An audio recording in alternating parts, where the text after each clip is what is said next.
Hi అండి, welcome back to our channel.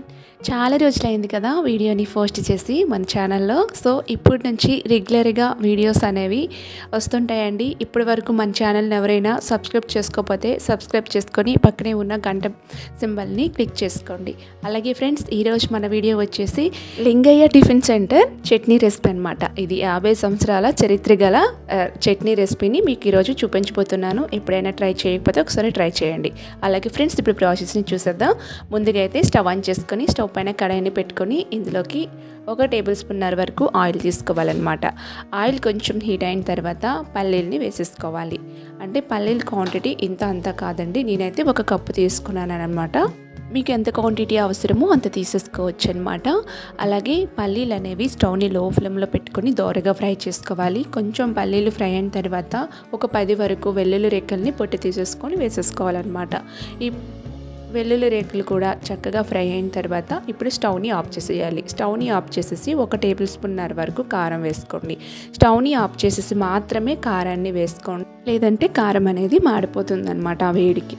So ఇప్పుడు వచ్చేసి ఒక చిన్న బౌల్లోకి చింతపండు రసాన్ని తీసేసుకోండి. చింతపండు రసాన్ని తీసుకొని యాడ్ చేసేయాలి. యాడ్ చేసేసి బాగా మిక్స్ చేసేసుకోండి. చాలా టేస్టీగా ఉంటుందండి ఈ చట్నీ. ఈ చట్నీలోకి ఒక మంచి పౌడర్ని వేస్తారనమాట. అది మాత్రం వేసిన తర్వాత చట్నీ టేస్ట్ చాలా బాగుంటుంది. సో ఎప్పుడైనా మీరు ట్రై చేయకపోతే ట్రై చేయండి. ఇప్పుడు ఇవన్నీ వేసుకున్న తర్వాత కొంచెం చల్లారాక మిక్సీ జార్ తీసుకొని మిక్సీ జార్లోకి ఇప్పుడు ట్రాన్స్ఫర్ చేసేసుకోవాలి. ఈ చట్నీలోకి ఒక చిన్న పౌడర్ని మనం తయారు చేసుకోవాలన్నమాట. ఆ పౌడర్ వేయడం వల్లనే ఈ చట్నీకి ఇంత టేస్ట్ యాడ్ అవుతుంది. నెక్స్ట్ ఇంత ఫేమస్ అవ్వడానికి కారణం ఆ ఒక్క పౌడర్ మాత్రమే. ఆ పౌడర్ కూడా ఇప్పుడు ప్రిపేర్ చేసేసుకుందాము. నెక్స్ట్ వచ్చేసి అదే కడాయిలో కొంచెం వాటర్ వేసుకోండి. మనకి చట్నీకి తగ్గట్టుగా వాటర్ని తీసేసుకొని వాటర్ వేసుకోవాలి. నెక్స్ట్ వచ్చేసి అదే ప్యాన్ని స్టవ్ పైన పెట్టుకొని 1/2 స్పూన్ వరకు ఆయిల్ తీసుకోండి, మరి ఎక్కువ వద్దు. ఇప్పుడు ఆయిల్ కొంచెం వేడైన తర్వాత ఆవాలు 1/2 స్పూన్ వేసుకుంటే సరిపోతుంది. ఆవాలు కొంచెం చిటపటలాడాలి.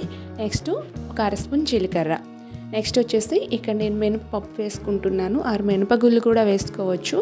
అవి 2 నుంచి 3 టేబుల్ స్పూన్ వరకు తీసుకోండి. దీనివల్లనే చట్నీకి టేస్ట్ కూడా యాడ్ అవుతుందన్నమాట. సో ఇవి స్టవ్ని లో ఫ్లేమ్లో పెట్టుకొని చక్కగా మంచి గోల్డెన్ బ్రౌన్ కలర్ వచ్చేంత వరకు వేయించుకోవాలి. చూసారు కదా, ఈ విధంగా వేయించుకొని స్టవ్ని ఆఫ్ చేసేసి దీన్ని సెపరేట్గా పౌడర్ చేసుకోవాలన్నమాట. ఈ విషయం గుర్తుపెట్టుకోండి.